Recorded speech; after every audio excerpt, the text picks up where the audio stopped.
Hey there, it's Corey here. Before we get into today's episode, I want to personally invite you to something special. On Thursday, October 16th, we're hosting our next Legacy Builders Live webcast, and I'll be joined by Trevor McLean and Shauna Feith. You might remember them from episodes 10 and 11, as we explore Beyond the Gate, aligning enterprise families through community, change, and legacy. Together, we'll look at what alignment really looks like when family, business, and community values intersect. We'll dig into how to evolve without losing who you are, bridge generational gaps, and lead with clarity in uncertain times. And if you missed our September 4th session with Krista Rabidou and Trudy Pelletier, the full replay is available now. To register for upcoming sessions or catch up on past webcasts, just visit legacybuilderswebcast.com. That's legacybuilderswebcast.com. I hope to see you there. Now, let's dive into today's episode.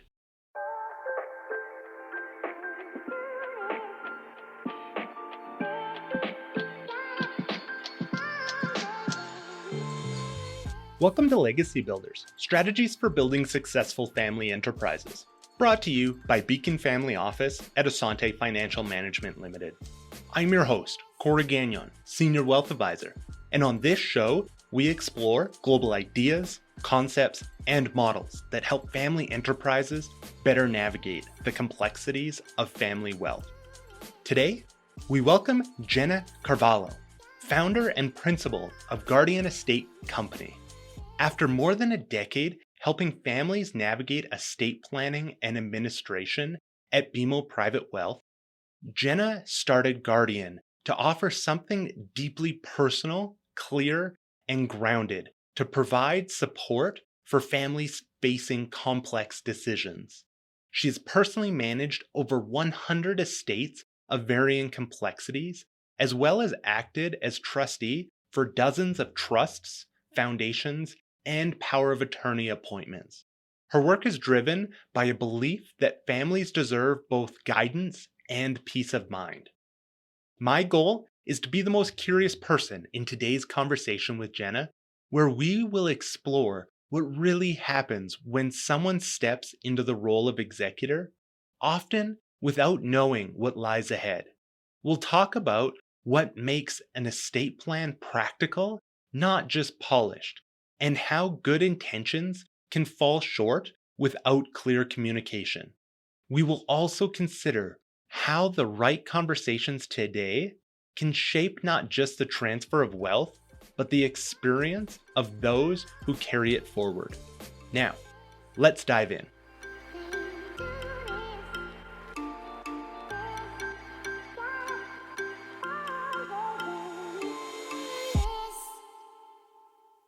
Welcome, Jenna. We're excited to have you here today to share your wealth of knowledge and experiences with us. Let's dive in, shall we? Thank you, Corey. Nice to be here. Jenna, imagine you're delivering the commencement speech to the graduating class of 2025, and you have the chance to inspire them with your story. How would you begin your speech to convey the incredible lessons and expertise that you've gained along your career? Well, Corey, I love this question. It gets really deep really quickly. But for me, it really is about my experience in navigating the complexities of wealth. So it started about 15 years ago when I started acting as an executor for several families. I would regularly act as executor, trustee, and attorney under an enduring power of attorney. And through that time, I realized that families are very unique, complex, and they don't talk enough. And I saw a real opportunity there to help families in a different way.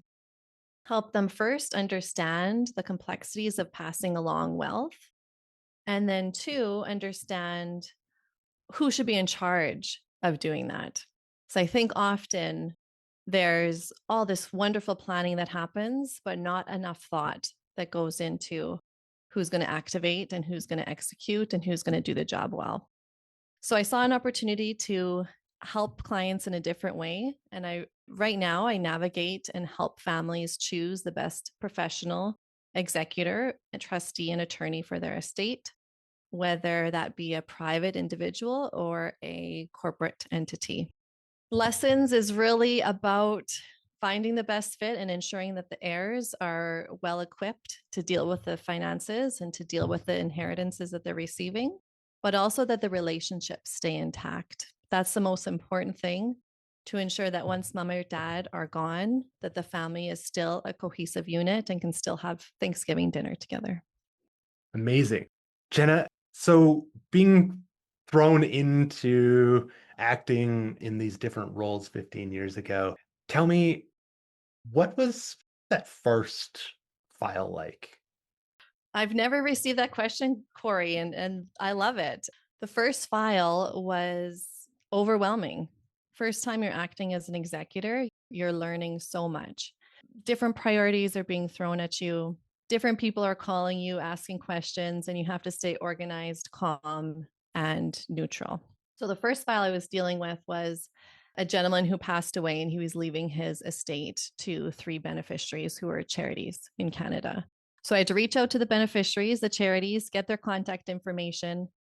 And then through those conversations, they're asking me all sorts of questions about when their distributions are coming, what assets they're receiving, whether it's cash or marketable securities in kind, and when they'll receive communication from us. So it's very basic questions.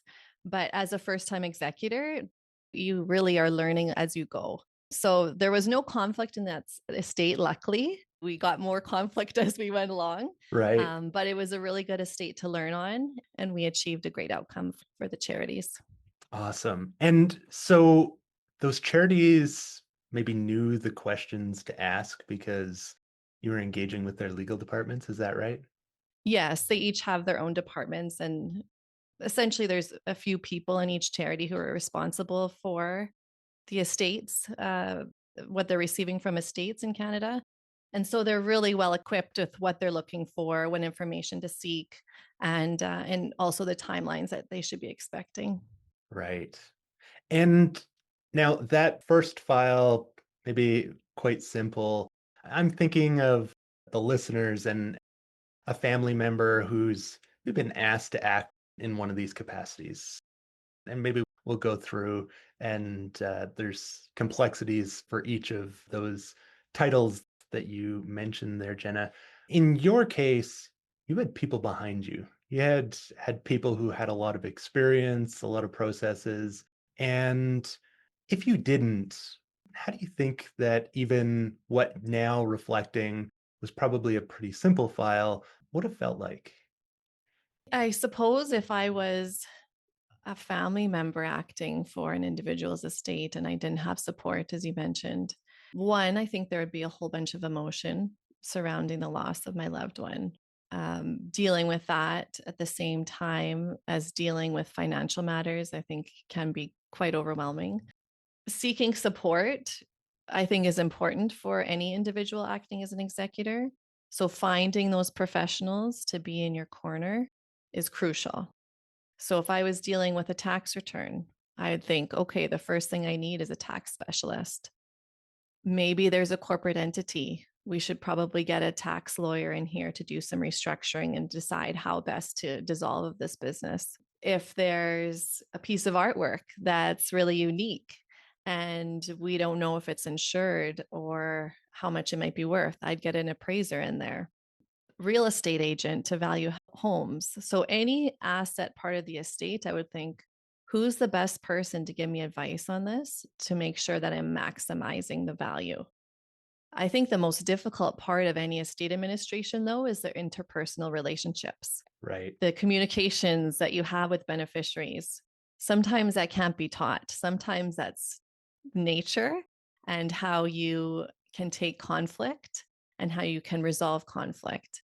So, communicating effectively is crucial for any effective estate administration. Regular communication, ensuring that you, give enough information, but not too much to reveal even more questions and delay the estate administration. But also ensuring that you're keeping a even hand amongst the beneficiary. You're not favoring one over the other. And all of that is really difficult to navigate as a first time executor. And so having someone to help with those communications is really important, perhaps a lawyer or even a mediator if it gets to that point. Right. And Jenna, when you talk about the complexities of assets, there is often a plan for the estate. But when we start to peel things back, and now there are these complexities that weren't anticipated or planned for, Mhm. I'm sure that there are many situations that you've seen that what maybe was intended, and you may or may not have been a part of that, wasn't exactly what was executed. Not because it wasn't in the documents, but because maybe nobody really knew what those intentions were, or maybe even the person who passed hadn't even thought of that.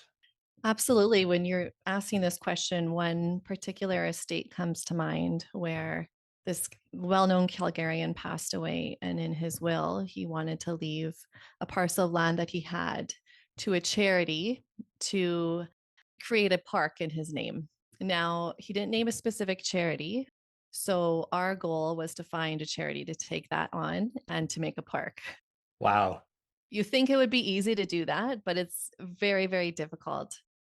After searching high and low, contacting different organizations, land preservation organizations, we were unable to find a charity to take it on because there was no cash bequest that came along with that land. So the operating expenses alone would not be prudent for that organization to take on. So we had to go to court to actually vary the will, which was completely different than the deceased intentions. And the outcome was to sell the parcel of land, give the cash to a charity to create a park in his name somewhere else. So it's as close as possible that we could get to. But if, that Calgarian knew that this would be an issue and he found the charity beforehand and had that communication with them, this could have been avoided and he could have achieved the outcome he desired. Wow.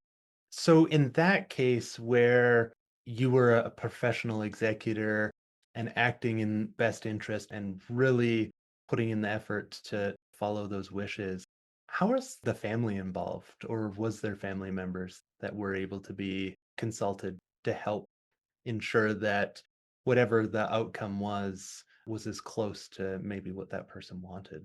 Mm-hmm. Well, in this case, this gentleman didn't have close family members that were involved in the discussion. So I think in some ways that probably made it a little bit easier. But I have had circumstances where the family declines or disagrees with the funeral arrangements that the deceased wanted. And so there is some conversation that goes back and forth of what the deceased wants versus what the family wants, and trying to find a middle ground that everyone can live with and have peace with. But that happens a lot. There's parts of wills that the family doesn't agree with, and sometimes it's difficult to overcome those challenges. Another estate that I was involved in was related to an operating business, and the deceased child had worked in that business prior to his passing. The child thought that that business would go to him when his dad passed away, and that was not the case. So that just highlights the need to have communication and ensure that everyone's on the same page before the executor has to deal with these issues, which delays estate administration and likely increases the cost of administering it. Right. And so, Jenna, in that case of having a child working in that business, or maybe having an asset that somebody expected to receive, with that planning or maybe lack of planning that went on, where do you see families find that ability to not only have those discussions, but carry out those intentions appropriately? I think it starts with, having conversations at an early age so that you normalize these types of conversations. First, when the children are young, have these conversations about what wealth is, how do you make wealth, how do you protect it?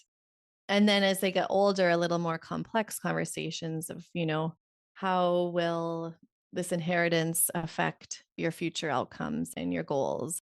So I think just normalizing those conversations throughout life is really crucial. But also when you're planning your estate, to bring your beneficiaries into the conversation, not necessarily sharing the values if individuals aren't comfortable with that, but more of the themes. Who are the beneficiaries going to be? What percentage of the estate is perhaps going to charity? What's happening with the business? All of these conversations limit the disputes on the other end and litigation and costs and all of the above. So it's really boils down to communication and just being open and honest with the people that matter most. Right. And some of the examples that you've given us so far, the family wasn't necessarily, or there necessarily wasn't as many close family members in the picture. As our listeners are contemplating, who is my executor? Have I made that right decision? Is that still the right person to help execute my wishes? Where do we start to see, maybe this person isn't right for the job anymore, or maybe the complexity of my state has become to that point. How do you help people understand where that line is for them? Great question. And I think the first thing is the obvious points of choosing an executor that's local, that's of the right age, and also the right skills. So if you have people in your corner with those three things, that's a great start. And then moving on to their temperament, how they handle disagreements. Will they remain calm and neutral with your beneficiaries? How do they get along with your beneficiaries? Are they unbiased? Is there any conflict there? I think often business owners consider their partners as executors and trustees for their will. But if we appoint a partner, that partner could be really negotiating with itself when we're selling the share of the business that the deceased held. And so maybe they're not the best choice because they need to remain in the estate's corner and not in their corner, of course. So that's another important component of choosing a best executor. And then I think too, if somebody doesn't have the time or the willingness to act, maybe they meet all of the criteria, but they're busy professionals themselves. Maybe they have a young family. Maybe they're considering moving abroad.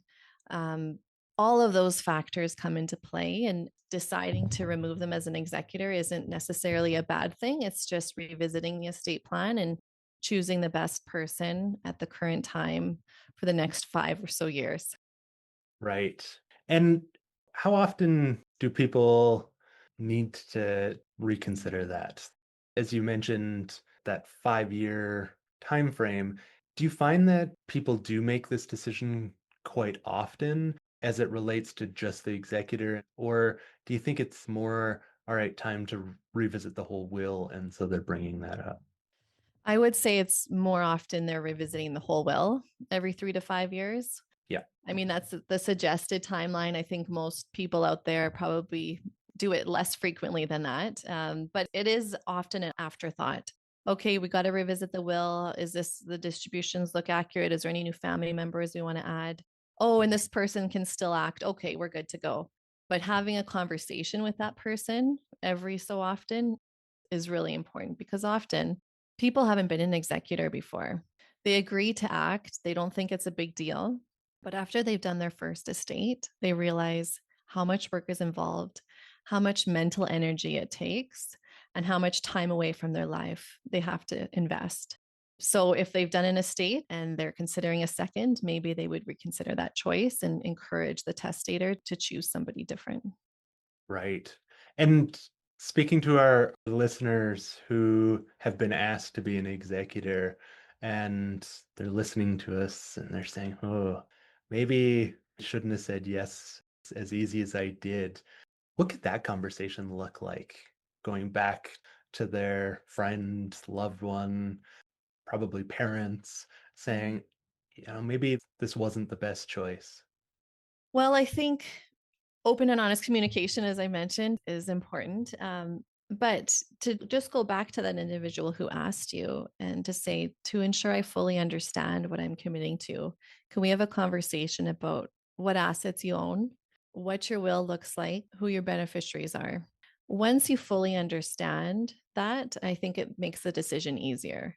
As an executor, am I equipped to deal with this level of complexity? Do I feel prepared or does it scare me? Do I have the necessary professionals that I know who to call to help me through this? And am I prepared to take on that liability? Because often people don't realize that being an executor, you do assume personal liability. So any mistakes you make could come back to your personal affairs and you'd have to reimburse the estate.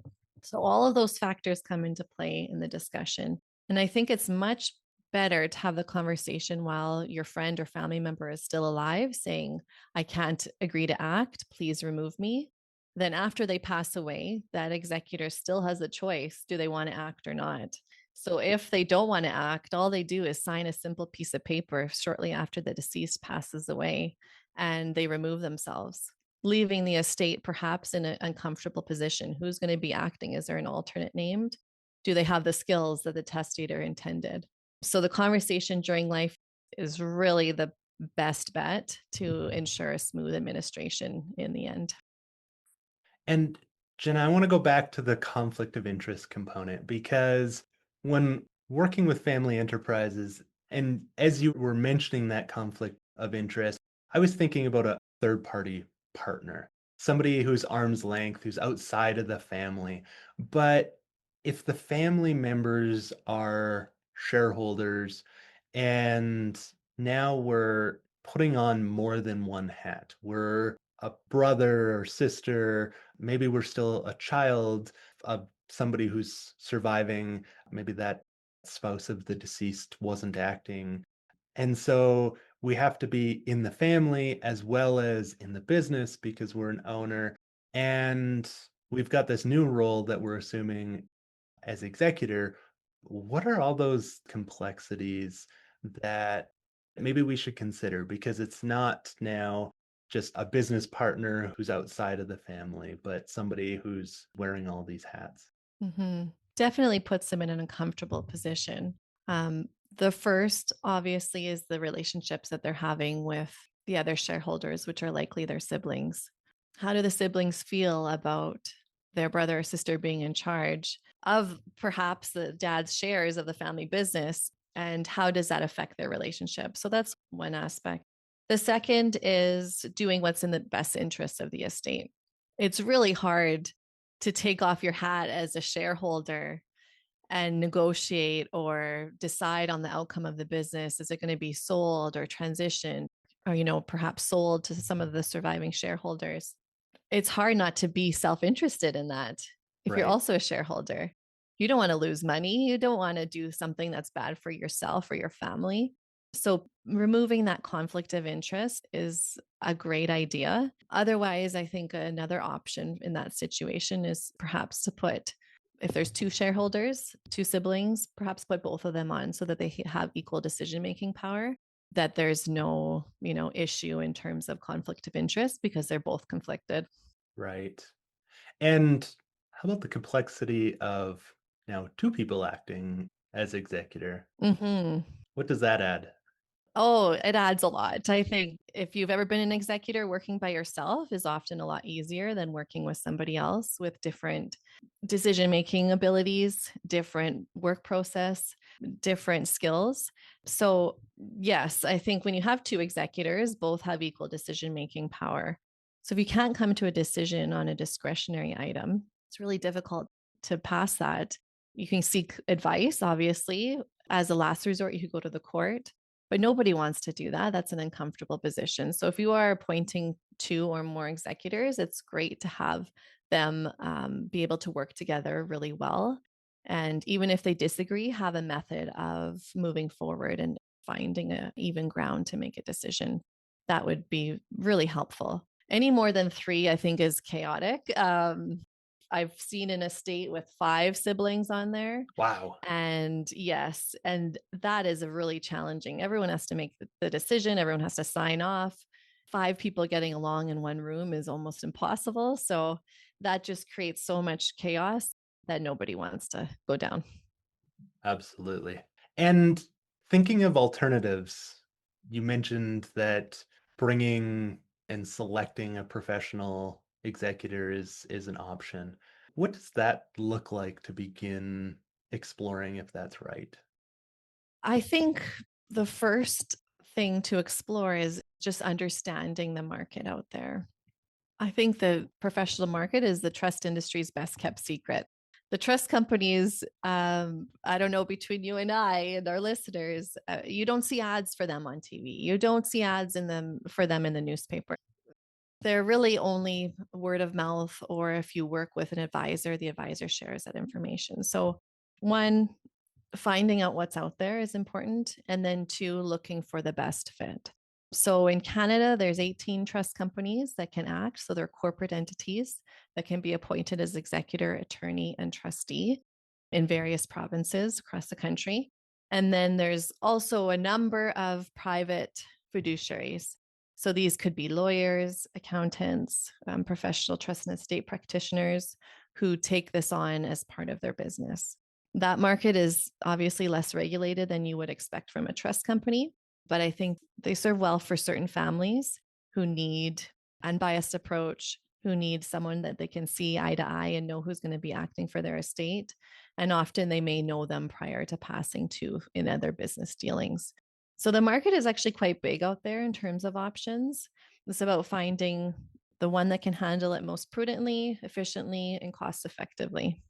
Okay. And so the 18, we know what that looks like because there's a certain number. But when you think of now these fiduciaries who are acting as a professional, but as an individual versus a corporate entity, what are those considerations? And then we'll head over to those 18 and how they differ or are the same. Absolutely. So the decision between a corporate entity and an individual is really unique. So, first, I counsel my clients on what is important to you. Do you want a company that's always going to be there? They're not going to die. There are several people within the organization that could help, and they have a lot of support. Or do you want an individual who may be better equipped or more well aware of your individual affairs because they've been working with you through life?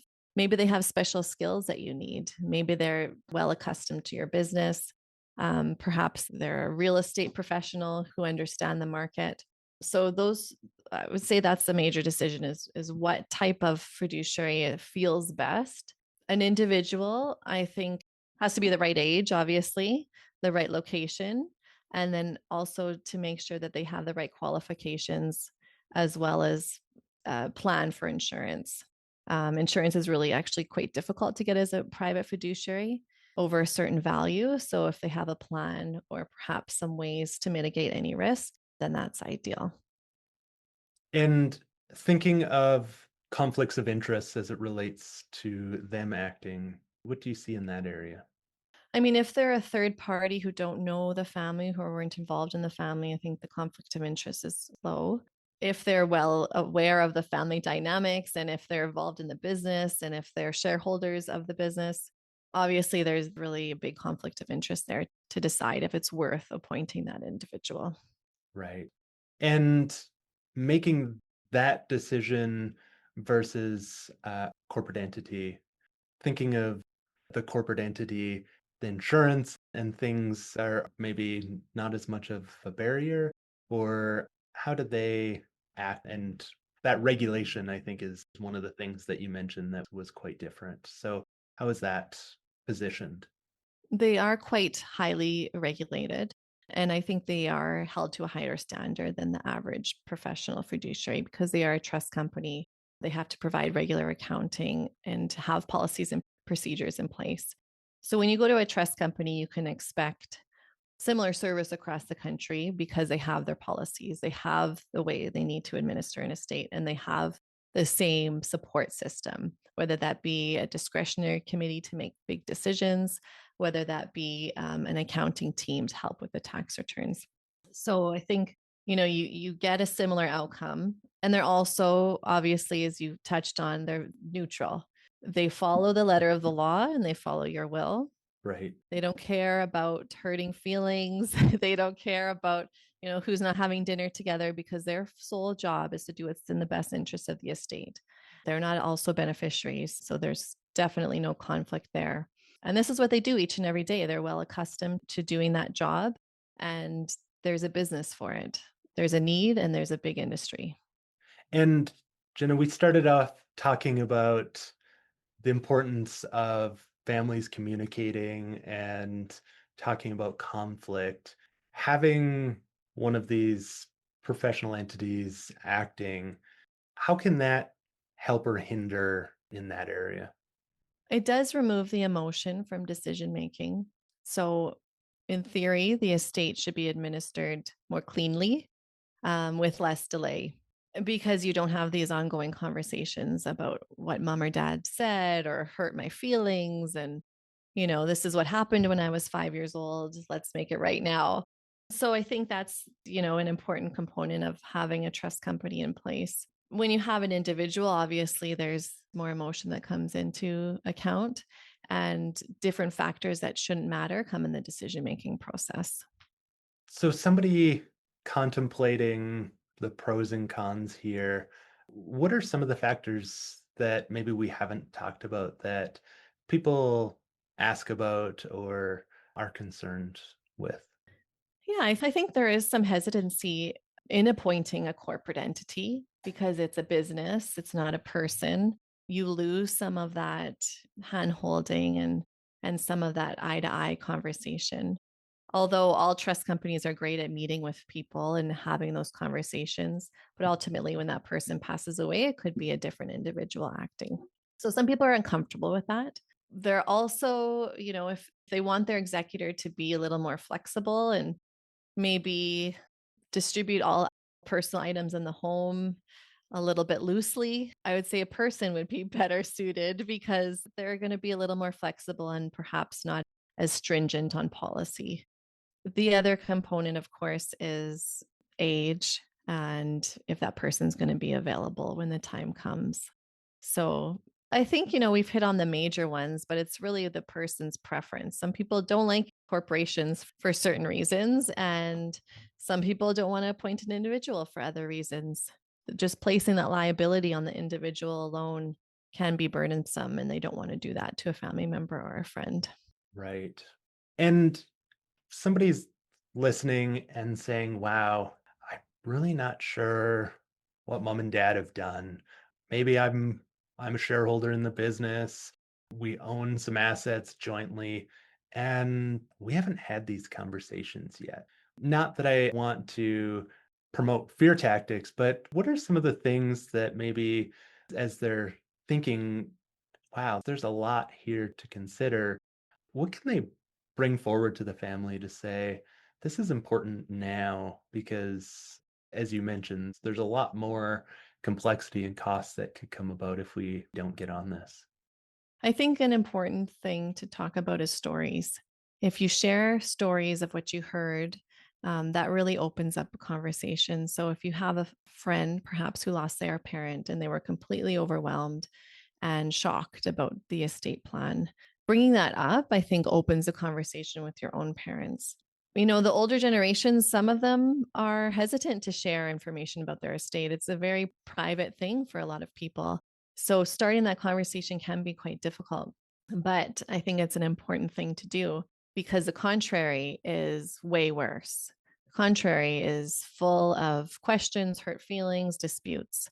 So starting with a story of something you heard and then communicating that, I listened to Corey's podcast and they were talking about how it's so important to have this conversation so that the beneficiaries or the heirs are well equipped to deal with mom or dad's estate. And we were just wondering if you can share with us who the executor is so we know and can ask questions if it's one of us. What your plan is in terms of distributing your wealth so that if we are unsure or have questions with that plan, we can ask you while you're alive. It's way more difficult to ask you when you're dead, Yeah. right? Yes. And Yes. by that point, it's the hurt feelings just can never be resolved. Hmm. Jenna, what's the best planned estate that you've seen? I think there's always room for improvement, Corey. Of course. Yes. Yes. The best planned estate is the one that gets updated frequently, the one that is well documented. So that the individual writing the will, which is called a testator, writes down all their assets, writes down how to find them, writes down the people to contact. Without that, it can be difficult to find the assets, especially at the age we live in with a lot of online accounts. So documenting those. And then the last is communicating with the people that it affects, the executor, the trustee, the beneficiaries, making sure that everyone has an opportunity to absorb the information, take it back, think about questions, and then bring it forward. Family meetings are key, and I'm sure you've had many discussions with your families about this. But having a regular occurrence of the opportunity to ask questions brings out so many conversations that are one, benefiting the family today, building those relationships, and then reducing surprises in the end. So those are my three things that I would say in general. And as I'm communicating them, I'm thinking, I need to go do what I'm saying and go update my documents and go tell my family members because it's always easier said than done. It is. It is. And so that for me is really if somebody's thinking, oh, if I done this right, and thinking those three items. And of course, I think there's a spectrum within those of what could be the most detailed, documented versus just what is the most essential. What is that level of conversation that you've had with those people? And I think for everybody, it's their own, what are they comfortable with? What do they think is appropriate? Hmm. But I think having that list of 3 is great, Jenna, because Hmm. now our listeners can take that back and say, "Have I done this? Is it time for a refresh? What does that refresh look like?" Absolutely.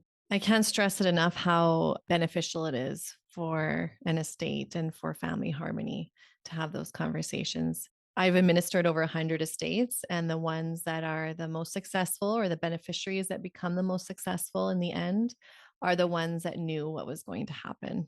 The other ones lived, in stress and perhaps substance abuse issues, and they didn't have the skills to take on that level of wealth. Absolutely. Being prepared is key, and we've covered that a few times. Now, Jenna, as we near the end of our conversation today, there's a few questions that I ask each guest before we wrap up.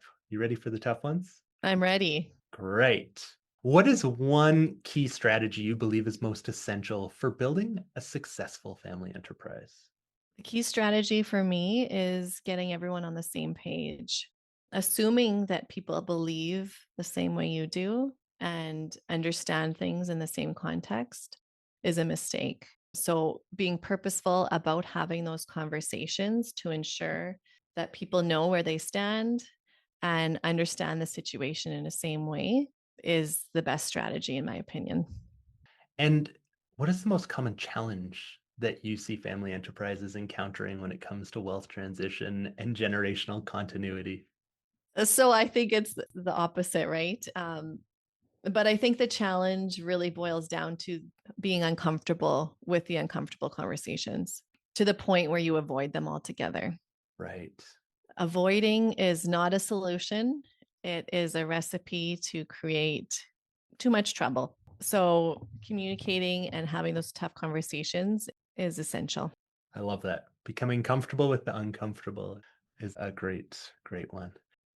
And in your experience, what are the top 3 key qualities that successful family enterprise leaders possess? I think being direct and honest is one. You know, you say being kind is also being direct and honest because if you are leading someone along thinking that they're going to inherit or thinking that they're going to take over the family business, knowing full well that that's not the plan, I think that's unkind. So having those difficult conversations and being honest is, a great quality of a successful family enterprise leader. Second is knowing the skills and attributes of the key stakeholders, knowing if they can take on the leadership role, knowing what they want to do, being honest with yourself and with others with respect to those skills and attributes. And then third, focusing on the important things, which I think for most people is the relationships that you built. You're building this family business, you're building this enterprise. What is it for? It's for the people you're leaving behind. So just having that as a priority in all of your decision making, I think is another great quality. Great.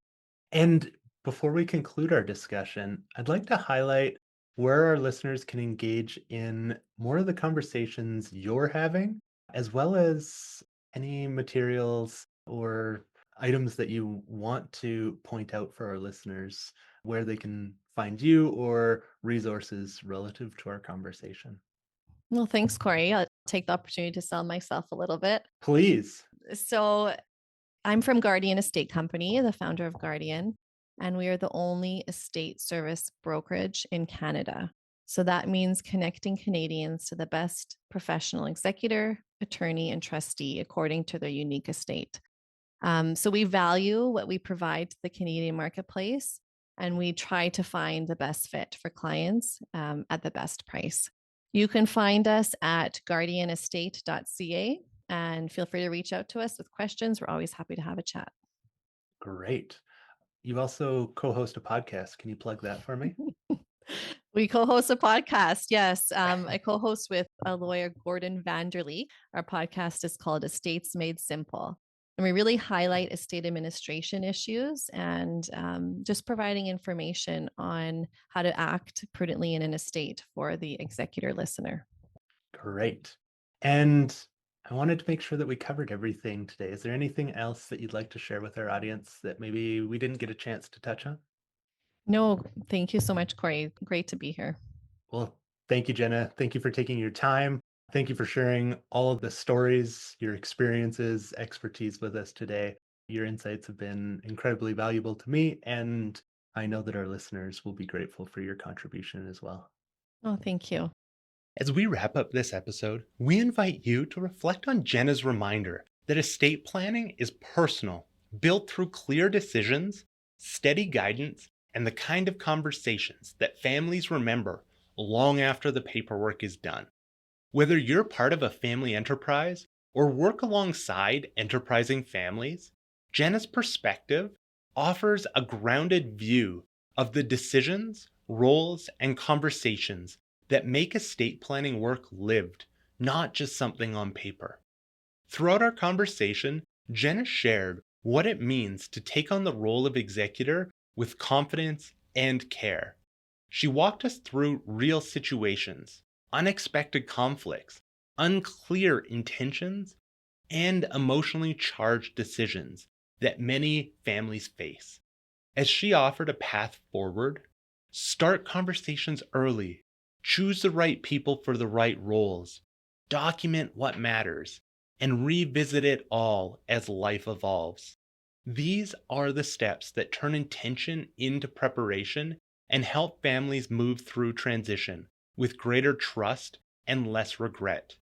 If Jenna's work has sparked something for you, if you're revisiting your estate plan or rethinking the role you've agreed to take on, Guardian Estate Company offers a thoughtful way forward. You'll find more about their work alongside Jenna's contact details in the show notes. Thank you for joining me, Corey Gagnon, your host of Legacy Builders Podcast. It's my personal passion to explore with you these topics related to family wealth. If you enjoyed today's episode, you can subscribe on Spotify, Apple Podcasts, or your preferred podcast platform. And don't forget to share this episode with family, friends, and colleagues who you care about. If you'd like to help support this show, you can do so by leaving a rating and review.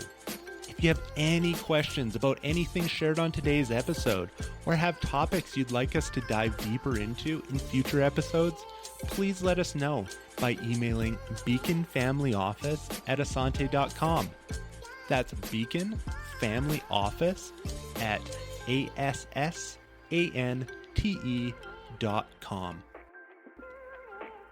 Legacy Builders, Strategies for Building Successful Family Enterprises is brought to you by Beacon Family Office at Asante. Are you worried about losing what you've created and seeking ways to transition your wealth across generations? Beacon Family Office at Asante supports our clients transition their wealth while maintaining relationships. If you'd like to access more content we've created, you can visit us at beaconfamilyoffice.com or for more details on our services and book an initial call. Thanks again for listening, and until next episode, stay intentional about building your legacy. This program was prepared by Corey Gagnon, who is a senior wealth advisor with Beacon Family Office at Asante Financial Management Limited. This is not an official program of Asante Financial Management, and the statements and opinions expressed during this podcast are not necessarily those of Asante Financial Management. This show is intended for general information only and may not apply to all listeners or investors.